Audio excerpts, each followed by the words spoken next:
Welcome to the Resident and Family Support Council, where our purpose is to educate and connect people across the state about issues related to the residents and families in the long-term care system. Today's topic is on the different types of long-term care facilities in Illinois, who they serve, who regulates them, and where to go to file a complaint. This is being presented by Jessica Belsly, who is the Ombudsman Specialist for Illinois. So without further ado, let's go right to the topic. Jessica? To get started, what I'd like to do is I'm just going to walk through the different types of facilities that we have in Illinois. It is possible that there are a couple other facility types that are not on my list. Ombudsmen actually don't even cover all the facilities that are on the list that we have, but if there's a facility that you're looking for information about that we don't cover, let us know, and we will do our best to get you additional information about it. So first up, I kind of want to talk about those first two items together. So we have skilled nursing facilities and intermediate care facilities. When we talk about these two types of facilities, it's what the general public has in mind when they think of a nursing home. So under federal law, there are, they call it skilled nursing facility regulations and then nursing facility and regulations. In Illinois, we differentiate the two between skilled care and intermediate care facilities. Just an FYI, I'm not able to attach these resources in the chat, so we'll figure out how to get them to you, just so you know. Okay, so skilled nursing facilities are going to be providing skilled care. So that could be skilled nursing care, or it could be skilled therapy care. So that's care that can only be performed by a skilled or licensed professional. So we're talking about a registered nurse, a physical therapist, an occupational therapist. Skilled care is short term. Typically, if you think of Medicare coverage, general Medicare coverage in a nursing home is going to be paying for skilled care. And a Medicare coverage window is only 100 days. So after, that's assuming someone actually gets all 100 days. So we're not talking custodial long-term ongoing care. When we talk skilled care, it is usually short-term. Some examples that you can see there on the screen, we've got physical therapy, wound care, speech therapy, IV medication. So for an individual to receive any of those types of care, that care would need to be done by a skilled or licensed professional. I'm already mentioned the Medicare. So let's look at an intermediate care facility. This again is a nursing home, but this is that ongoing custodial care. Someone who goes into a nursing home, they may go in there initially on Medicare. Their Medicare days run out, their condition may change, etc. They now are going to be there longer. That's what the type, if we're going to generalize, the type of resident that would be in an intermediate care facility. So this is going to be providing some nursing supervision and in addition to assistance with ADL. So an ADL is an activity of daily living. And some examples of ADLs that we have on there: eating, dressing, walking, basically those activities that you do on a daily basis to meet your personal needs. Someone who needs assistance with those in a nursing home would likely be in an intermediate care facility if they don't need the level of care of skilled care. Medicaid can pay for intermediate care. Medicare never pays for intermediate care. So Medicare can cover skilled care. Medicaid can cover skilled care, but Medicare never pays for that ongoing intermediate care needs. We do have a handful of nursing homes in the state of Illinois that are private pay only. So we do have, I think we have a couple of intermediate care facilities in the state that are private pay only. So when you think of nursing home, we're talking about those first two items that we see on our list. Next up, we're going to talk about assisted living and shared housing establishments. These are community-based residential care homes that provide care for people who don't need the services of a nurse, but do need some assistance with activities of daily living. Again, remember that's what we call ADLs, meal preparation, dressing, bathing, those basic personal needs that you need to have met to function on a day-to-day basis. Other things that are provided are personal support, intermittent health-related services. Somebody is there. There is someone on staff, a nurse of some sort, 24 hours a day, but it is not the same level of care as what you're going to get in a nursing home. Assisted living and shared housing establishments are private pay, so they are not certified to accept Medicare or Medicaid. They are also not regulated by the feds because they're not part of the Medicare or Medicaid program. We'll get into that a little bit more later. So we have assisted living and shared housing establishments. Next, we have shelter care facilities. So these facilities provide personal care, supervision, oversight, and they provide activities for the residents that are living there. There is not the level of nursing care that you're going to see in a nursing home, but they do have periodic medical care provided or medical services provided for the residents that live in those facilities. Many of them look like assisted living. We have some standalone shelter care facilities, but we also have several of our facilities are maybe a wing of the building or a floor of the building is licensed as shelter care, and they may have a different level of care elsewhere in the building. So last note, there is some shelter care facilities accept only residents who are 65 and older, and others admit individuals of any age. Next up, we have our Illinois Veterans Homes.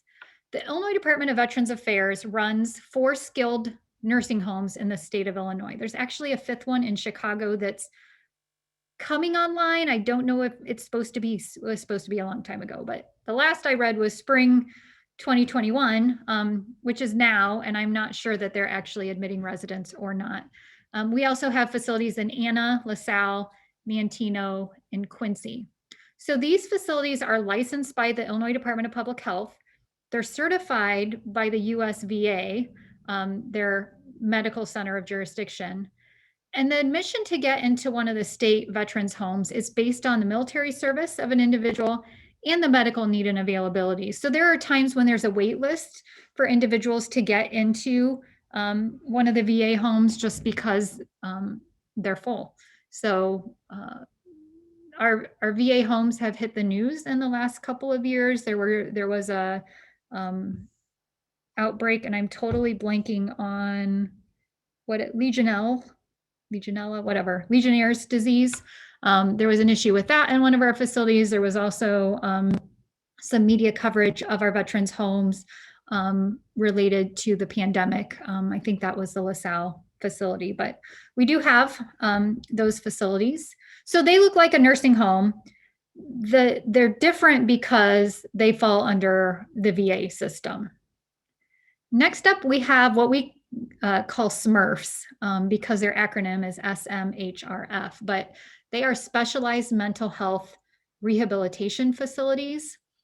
These facilities have a population of individuals who all have a diagnosis, a mental health diagnosis.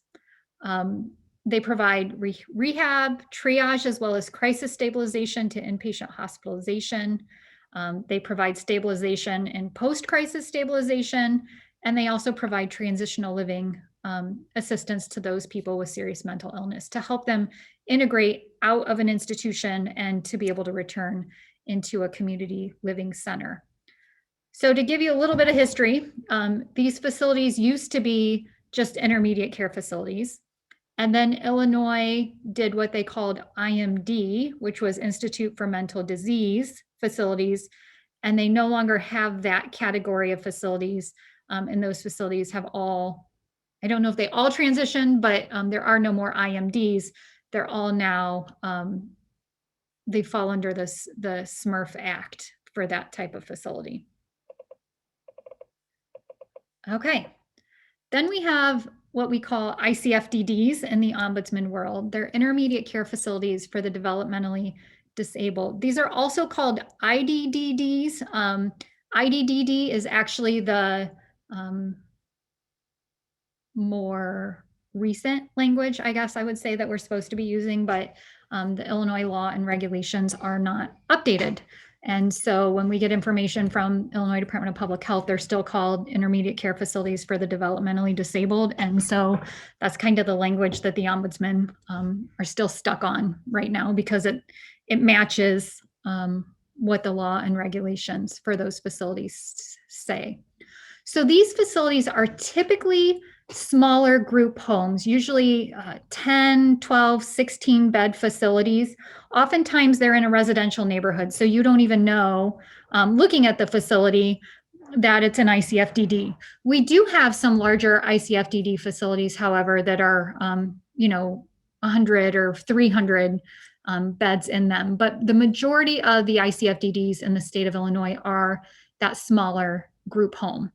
And these facilities provide custodial care for individuals with developmental disabilities who are mobile adults that need physical, intellectual, social, and emotional assistance.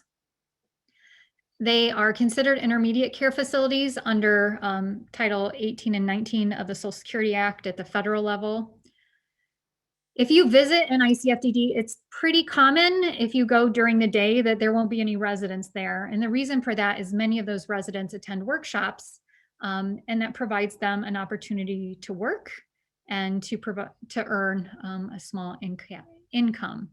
And usually there's the workshop staff work closely with the facility staff to make sure that there's appropriate behavioral health training and interventions for each of the residents that they are both serving. Next, we have MCDDs. So these are medically complex for the developmentally disabled facilities. These facilities used to be under 22s, is what they were called, because they housed people who were under the age of 22. But what happened is many of those people aged in place. So you could have a 48-year-old in an under 22. And a few years ago, the state of Illinois reclassified these facilities and now call them medically complex for the developmentally disabled. So these facilities provide a high level of care. It's going to be medically complex care, personal care, and nursing care to people of any age. So there'll be pediatric residents there as well as adults. In terms of the Ombudsman program, we can only serve individuals 18 and older. So if there is someone younger in an MCDD, that's not it's not someone that the Ombudsman would be able to advocate for directly. Next up, we have life care facilities.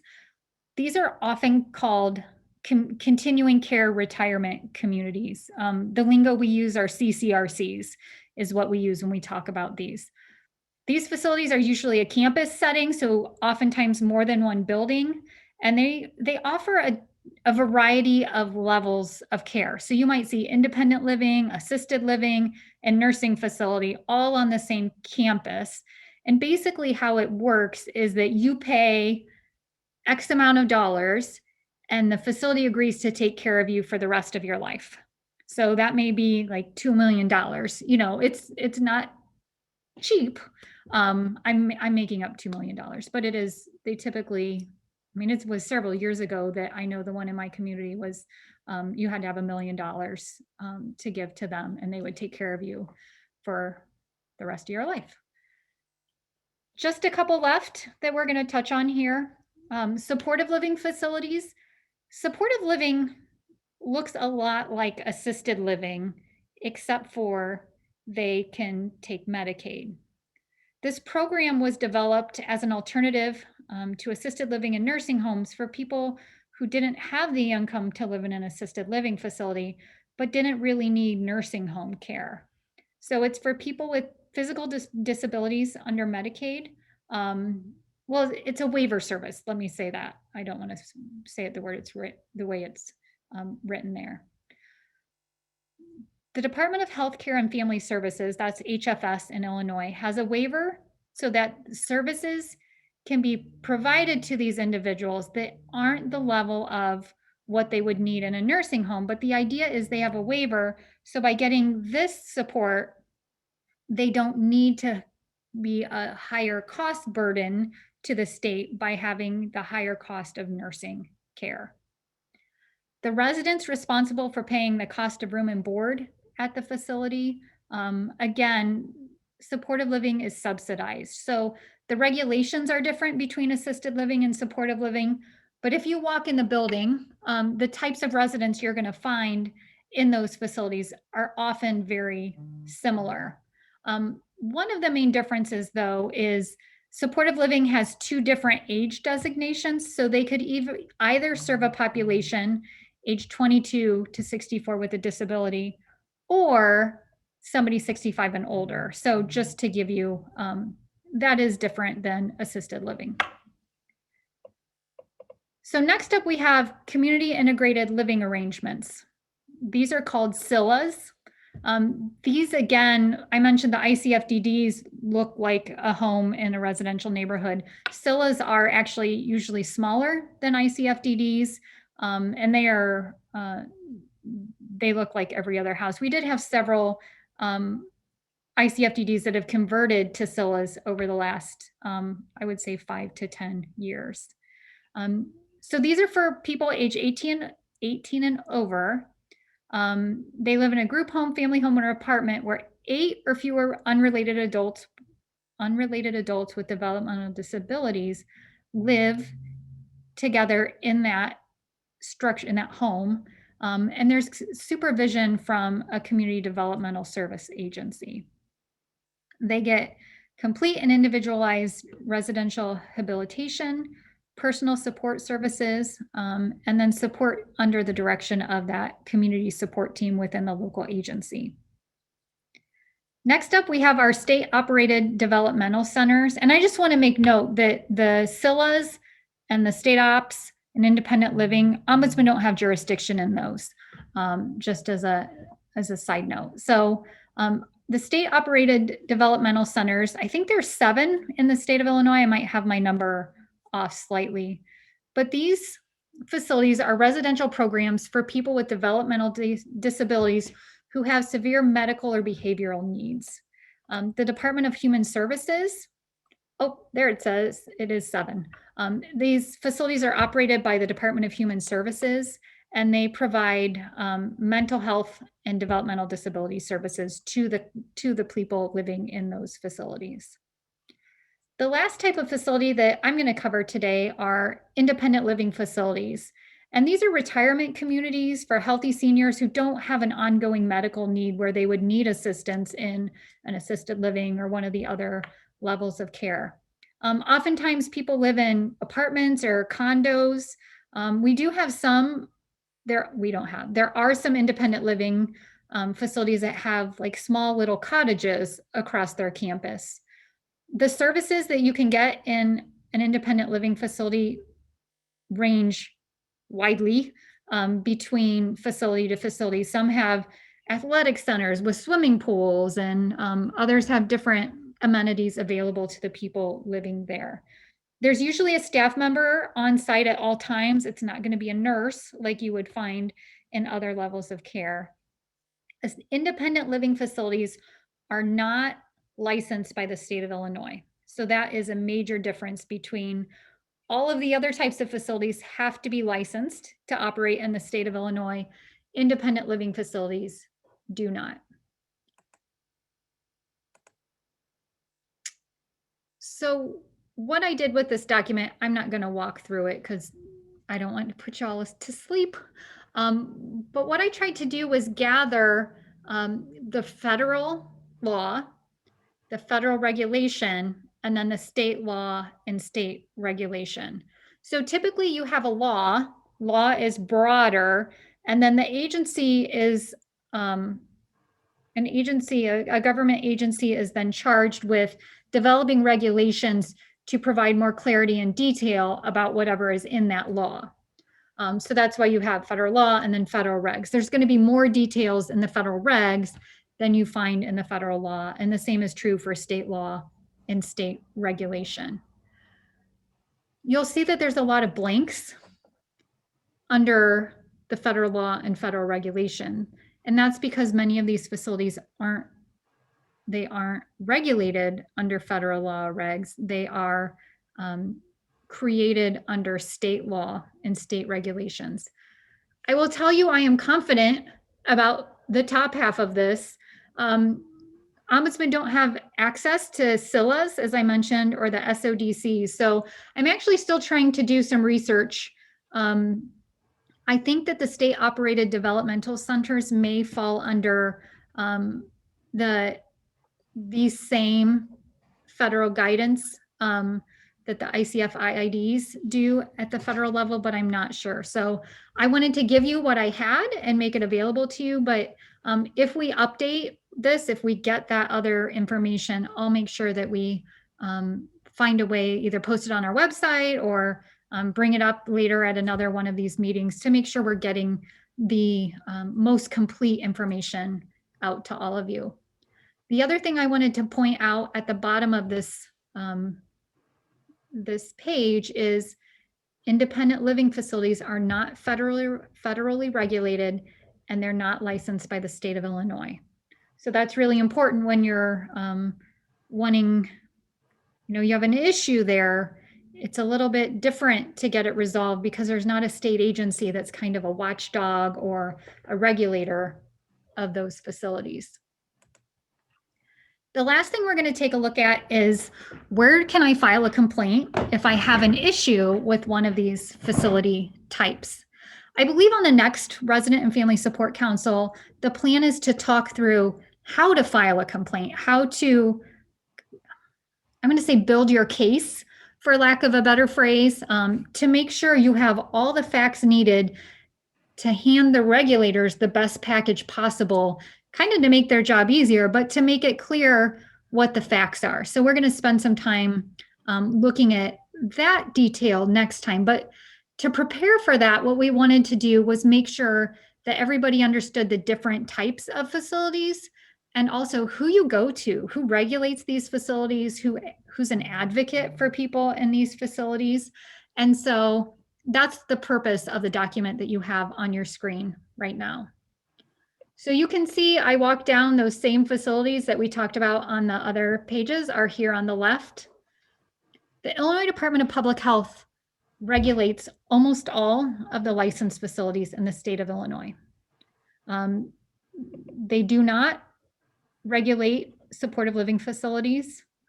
They do not regulate independent living facilities, but the rest of our facilities, the Illinois Department of Public Health has a regulatory responsibility in them. The column on the far right looks at who can advocate for people in those facilities. So hopefully you know the difference between the regulators and the ombudsman, but I just want to give you like a really high level explanation. Ombudsmen are pure advocates and we are resident centered. So our job is to advocate for the highest level of quality of care and quality of life for a resident, and we are going to follow the direction of the resident.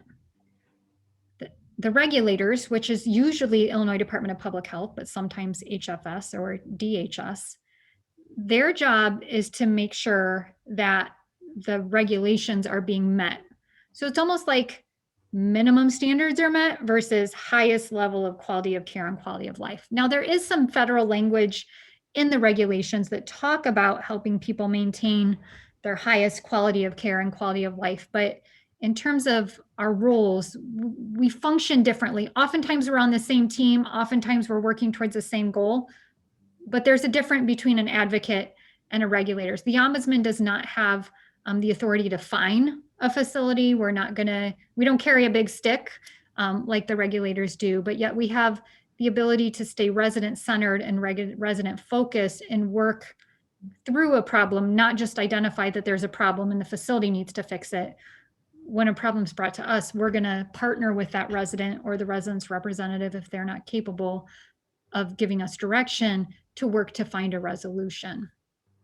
So looking through that list, it's the ombudsman, the ombudsman, the ombudsman, the ombudsman. For ICFDDs, if you look at their website, they also list the DHS Division of Developmental Disabilities, and they say you can call that number and ask to speak to a representative.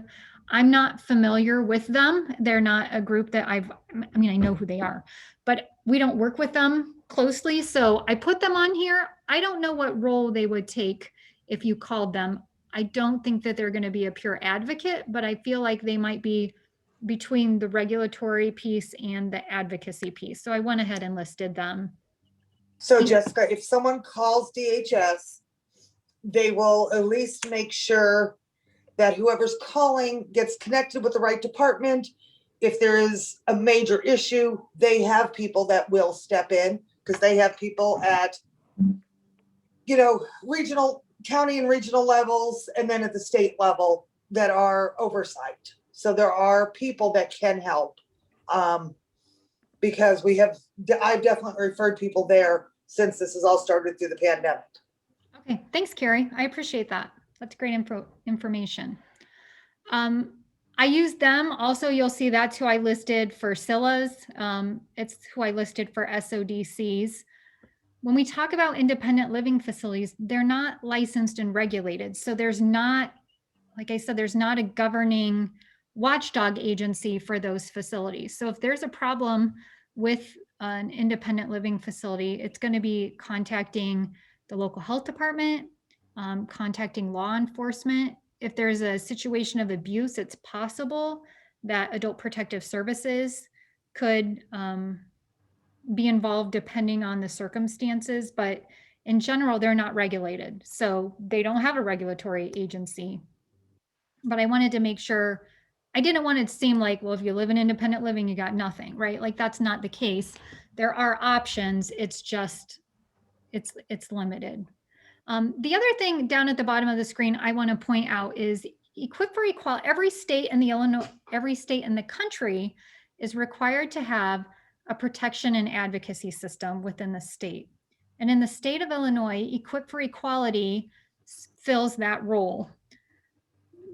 Equip for Equality is I'll just read what I have. They work as an independent watchdog over the disability service system. They monitor public and private institutions and community-based facilities and programs. So I put their website on there. I have asterisks on many of our facility types. So we call them E for E, it's Equip for Equality. They have the authority to go into skilled nursing facilities, intermediate care facilities. I don't know about veterans homes. I wasn't able to get that answer before our meeting today. They can go into SMRFs, ICFDDs, MCDDs, SILAs, the State Operation Developmental Centers. So I put an asterisk by the facilities that I'm confident that they can enter. You don't see them going into skilled and intermediate care facilities a lot. They do a lot of work with the state operated developmental centers. I think they do a lot of work, MCDDs, probably SMRFs, and probably SILAs. But because we're not covering the SILAs, I don't have a lot of detailed information about them. But Equip for Equality is absolutely a resource. They triage cases, and they have limited staff, so they don't take everything. Like the Ombudsman pretty much takes every complaint that comes to an Ombudsman if it's appropriate for us to work to resolve. E4E is a much smaller entity, but they have a wealth of knowledge, and I'd encourage you to check them out. One other agency that I haven't mentioned on here. Regulatory, I mentioned HFS covers supportive living. So we have I guess it's an 844 number, not an 800 number. And then Office of Inspector General with the Department of Human Services is who does abuse and neglect complaints in the SILAs as well as in the state operated developmental center. So that's this, who you see there at the bottom. And the SODCs, the state operated facilities, public health and Office of Inspector General both have roles in regulating there. So I don't know the ins and outs because we don't cover them, but I do know that they both have a hand in it. So I hope these documents are useful to you. Again, it's really important to me to get them in your hands. I thought I could drop the PDFs in the chat box, and it won't allow me to do that on Zoom. So hopefully Lee can figure out how we can get these all into your hands so that you have them as referral sources or reference material. I guess that's. I can put those on the Caregiver for Compromise Facebook page once you email them to me. Okay, great. I think I emailed them to you before we started, unless I forgot to attach them, but I tried. So thanks. Okay, I'll double check. And I can make sure I can email them to everybody, I believe, through Constant Contact who have registered for the call. This is Lee. Fantastic. Thank you, guys. I don't know if there's any questions for me or what we want to do at this point. I'll hand it back over. We do have some questions. I'll just kind of remind everybody that at the beginning of the chat stream, there were some links to some informative information. How classy is that? But the first question that we have is, I'm a little fuzzy on shelter care. So if you could explain that. I think we're all a little fuzzy on shelter care. So let me bring it back up here.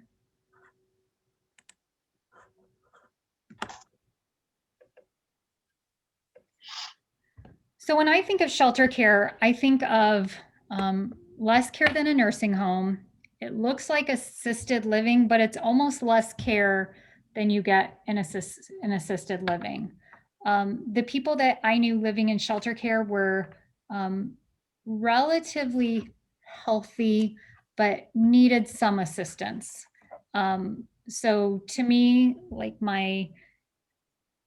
the resident that comes to mind for me was a lady who was probably in her mid-80s, and she used a walker and she had trouble getting around. She had trouble walking. So she was in the shelter care because there was someone available if she would fall. Someone was there that could check on her every day to make sure she was up, that type of thing.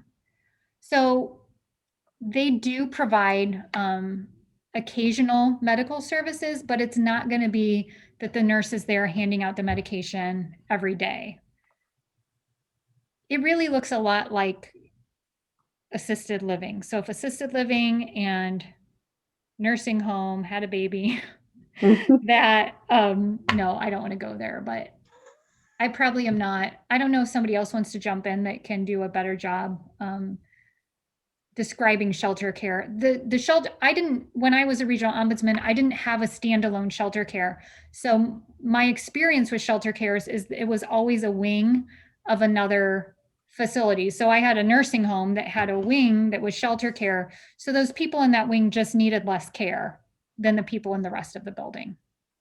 Jessica, this is Lee. I was always told that sheltered care, one of the things that really defined it differently than assisted living is that they accepted Medicaid. Okay. So that that Medicaid, so that somebody could, if they ran out of funds, they would be able to transfer over to Medicaid for payment. Okay, interesting. How about the next question? Hopefully that was sufficient. Okay, so the next question would be, and this came up more than once. Can you explain the difference between private pay and a private facility? If a nursing home is privately owned, is that the same thing as private pay facility? Meaning the facility is a standalone or has no sister facilities? Is this referenced as a private facility? Yeah, that is a great question. And I think it may be a question that is discussed more for those facilities that aren't necessarily nursing homes. So a private facility can be looked at as independently owned, right? So it's not part of a chain, could be one way to look at a private facility. When I talk about private pay facility, I mean that facility doesn't accept Medicare or Medicaid payments. So when we say assisted living is private pay, it could be part of a chain. It could be independently owned. So it has nothing, when it's private pay, we're not talking about ownership in any way. We're talking purely payer source that's paying for their care. just a note of clarification, when we say private pay, it could be that somebody has long-term care insurance that's paying for their care, some other source of payer, but it's not Medicare or Medicaid for assisted living. We have facilities, actually a couple of things come to mind that I want to make sure we touch on. One of them is that we have facilities that are part of national chains. We have facilities that are part of regional chains. There's just a few of them in the state of Illinois. Many of you may be familiar with the Villas of Hollybrook. They are assisted living facilities. A handful of years ago, there were like 3 in the state of Illinois. And I don't know how many there are right now, but there are a lot of those facilities that have popped up, I think mostly south of I-80, but there may be a couple north as well. So we have facilities that are also independently owned. So they have more mom and pop kind of owners of that facility. When we talk nursing facilities, we are seeing fewer and fewer of those privately owned facilities compared to maybe in a smaller group home, maybe an ICFDD or a SILA. Even those though, the SILAs are connected because of the service agency primarily. The other thing I wanted to point out is I talked about each of these facilities like they're separate. Like you have a nursing facility and an intermediate care facility, an assisted living establishment. It's possible that you have really what these are facility types. They're license types. So you could have multiple license types under one roof, essentially on one campus or even within the same building. So I just wanted to make sure to clarify that. Okay. Can I explain something with that?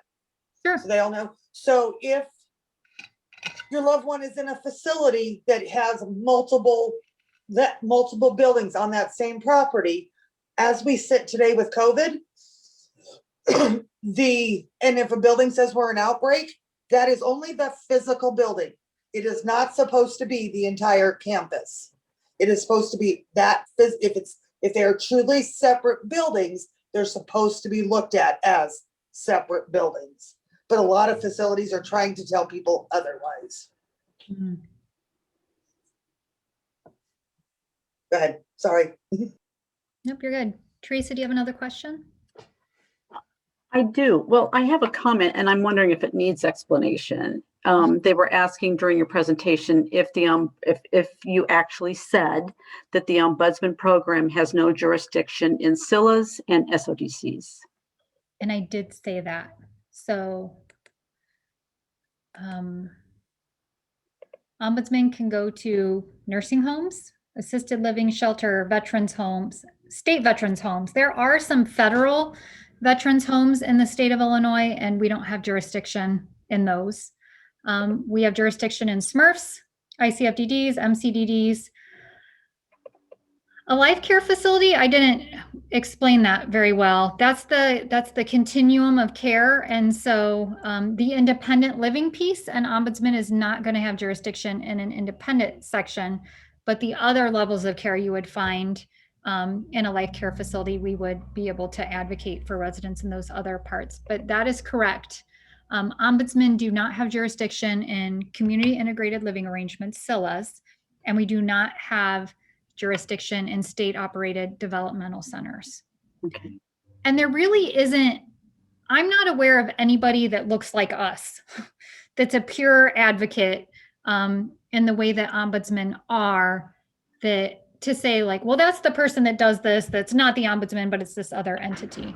So I did put, like I mentioned, I put DHS Division of Developmental Disabilities under both SILAs and SODCs, but they're not going to fully function like an ombudsman would. And you may actually be better off from that advocacy standpoint of contacting Equip for Equality in those facilities.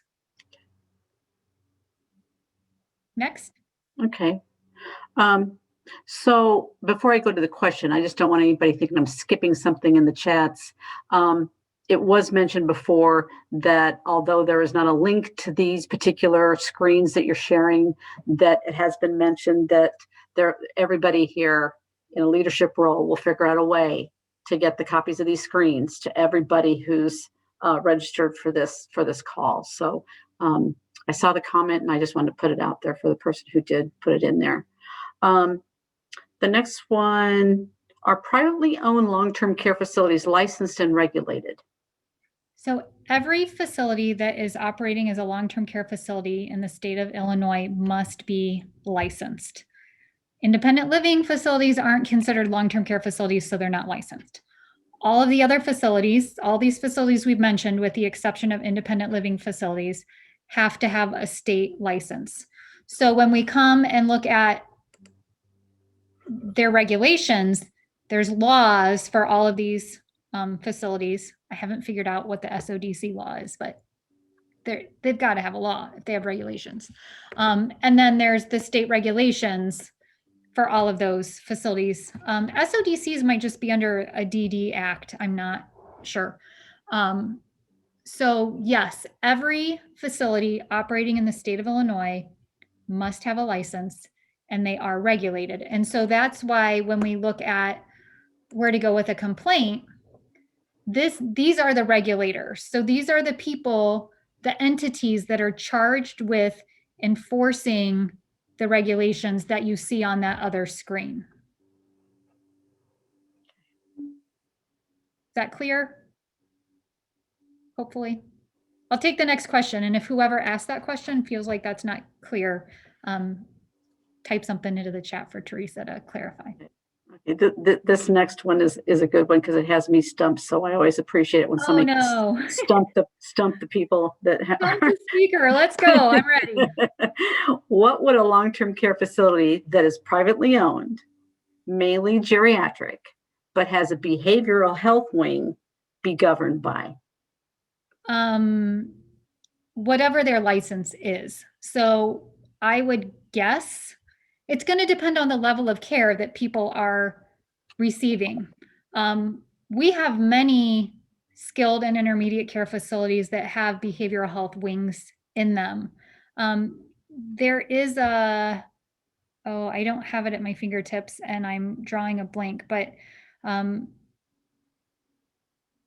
Kelly, do you remember that there's actually a bill that is in the Senate right now, and it is to kind of push the Illinois Department of Public Health to create regulations. I think they're called behavioral health units. They were created, I'm going to say 2011. I don't know really what the year was, but it was a long time ago. It could have been 2001 for all I remember. But the state never, it was put into law, but the state never created regulations for it, never really started this program. So there's a Senate bill pending right now. And what that bill does is it kind of gives a shove to the Illinois Department of Public Health to create regulations around those behavioral health units. So right now, to my knowledge, there's not like a behavioral health facility that a facility would be. So you could be one of these other types of facilities and have behavioral health. It could also be a SMRF, depending on if the people have serious mental illnesses. It's gonna depend. I think that you cannot have a serious mental illness and be in a supportive living facility. I think it's not allowed. So if somebody has a diagnosis of a serious mental illness, they would not qualify for supportive living. Yes, I double check that, but go ahead. I think that bill is 2270.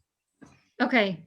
Is it behavioral health unit? Is that what it's called, Kelly, in the legislation? Let me check real quick. Okay. Yeah. Senate Bill 2270 is what I knew it was at the bottom of the Senate bills that I'm tracking. I just couldn't remember the number. While she's looking, Teresa, you have another question? I don't. I invite anybody to get busy on the keyboard, but I don't have a question right now.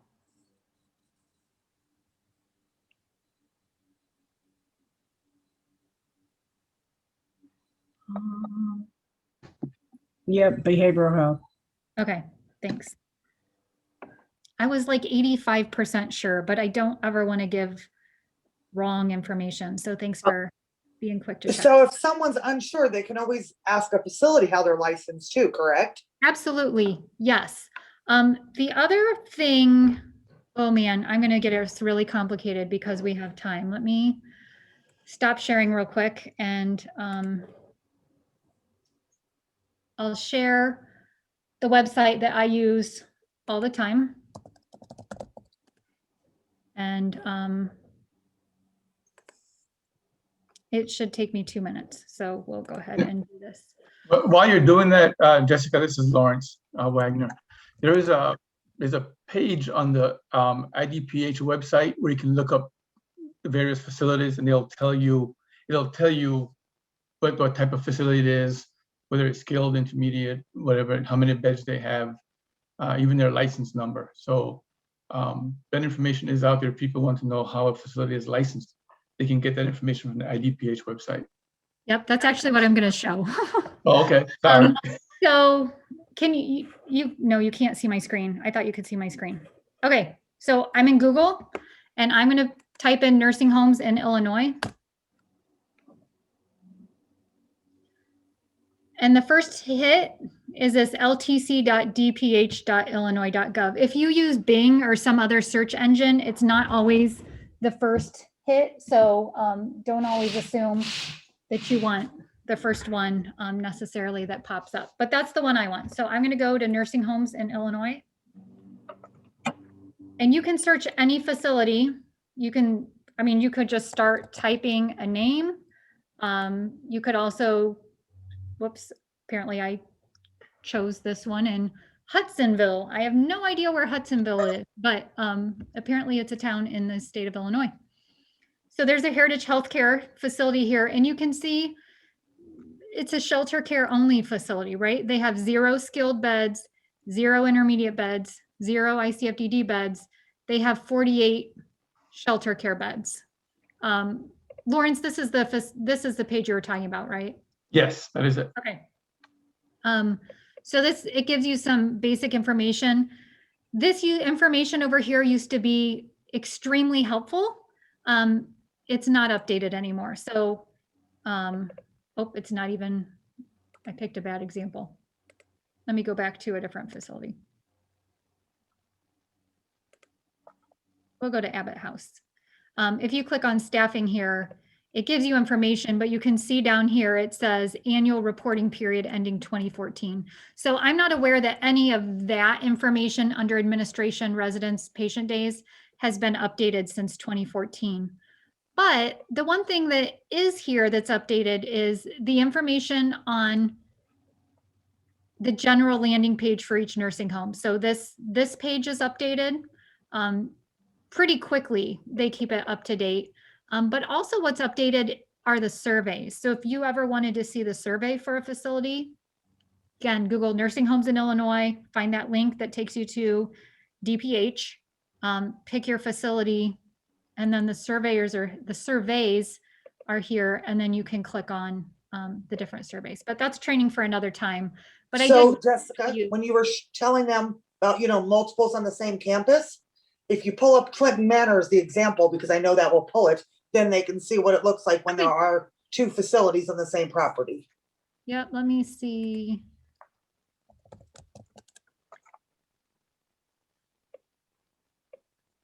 Okay, so Clinton Manor has skilled and intermediate beds, so that's going to be like nursing home-like. And then they also have 51 ICFDD beds. So that's the information.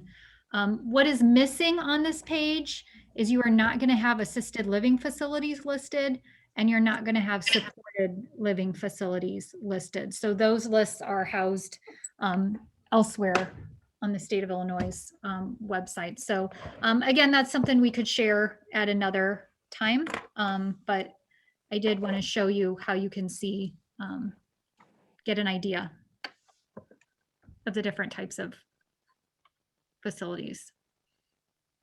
Jessica, you had mentioned earlier, you weren't sure if E4E goes into the veterans, and I reached out to E4E and they do. Okay, thanks, Kelly. Mm-hmm. So I'm going to make a note to update that page before we send it out.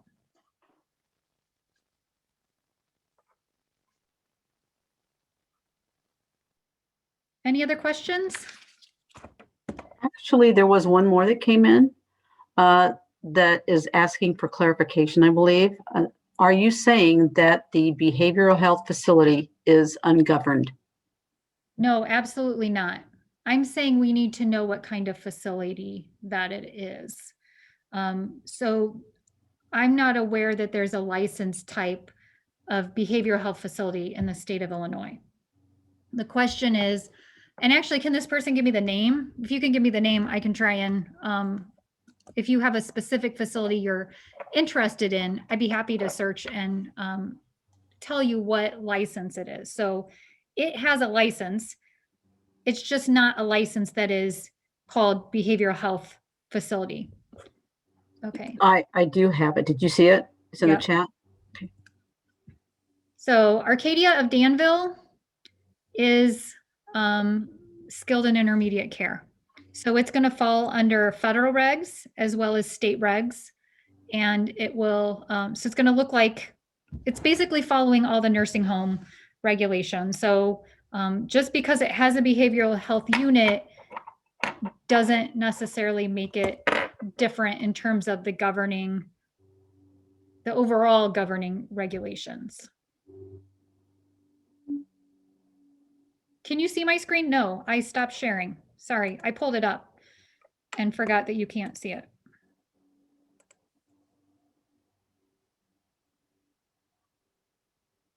There you go. Hopefully you can see. So it is skilled and intermediate care beds there.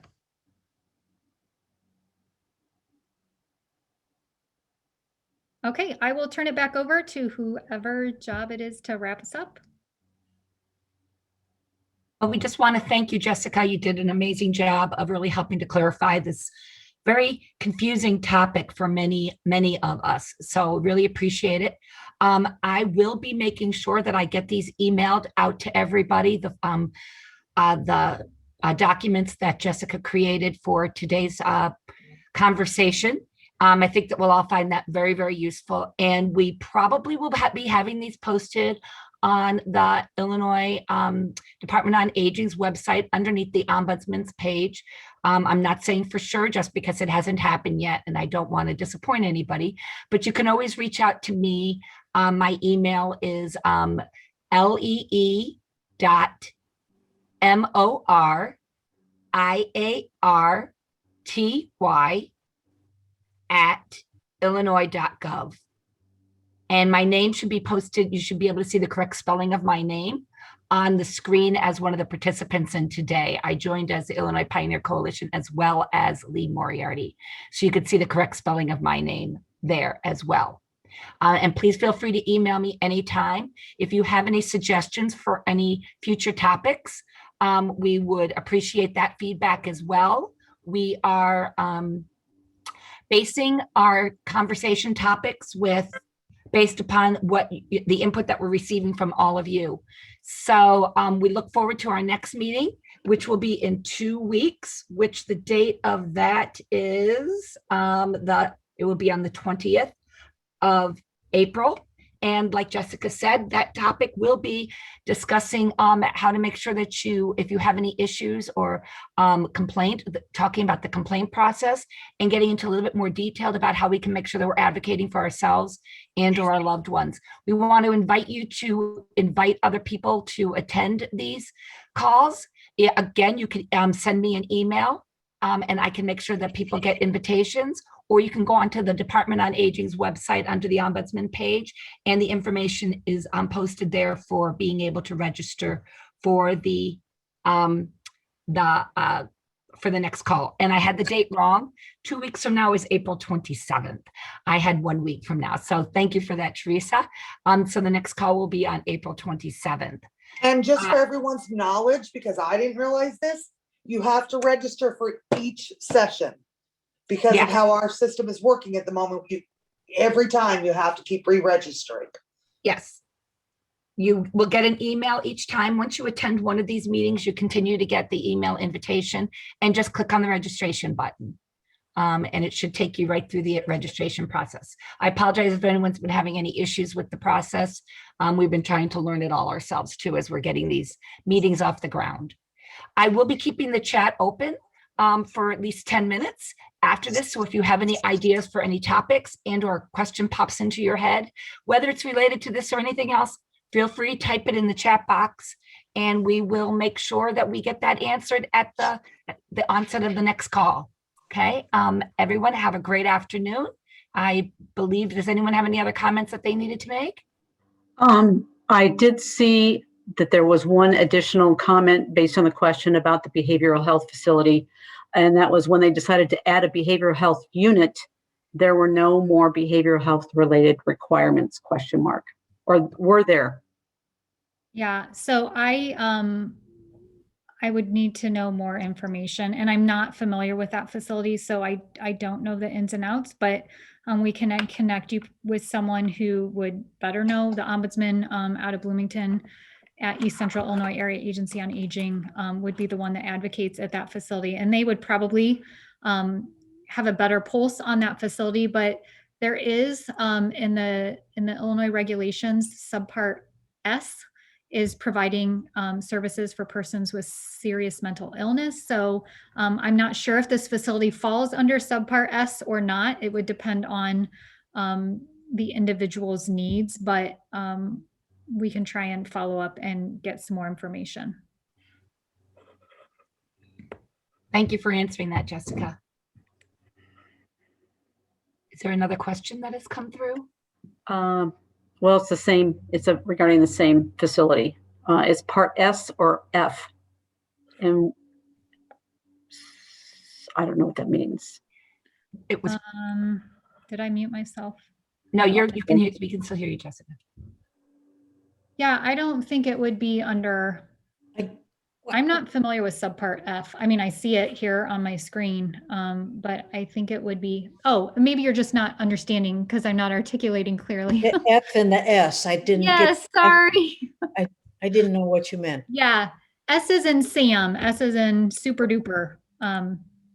So it would be, you would go to the link. Let me share my screen real quick. We've got one more minute. So this is the skilled regulation. So it's going to be under the skilled and intermediate care facilities under 77 Illinois Administrative Code 300. And in there, so it starts, looks like this, but if you scroll all the way to the bottom, you get the different, sorry, not trying to make anybody sick, the different subparts. So subpart S is in super duper is where you would find, I would ask the facility if they're a subpart S facility. I don't know that we have a list of those facilities, but they would be able to say yes or no if they're subpart S. All right, thanks for your time. Thank you, everybody. And like I said, I'll be keeping that it open. I see we're starting to get some topic ideas in the chat. Please feel free to continue to type those in. I will be keeping this open for at least 10 minutes. Okay. Have a great day, everybody. Thank you for attending. Thank you.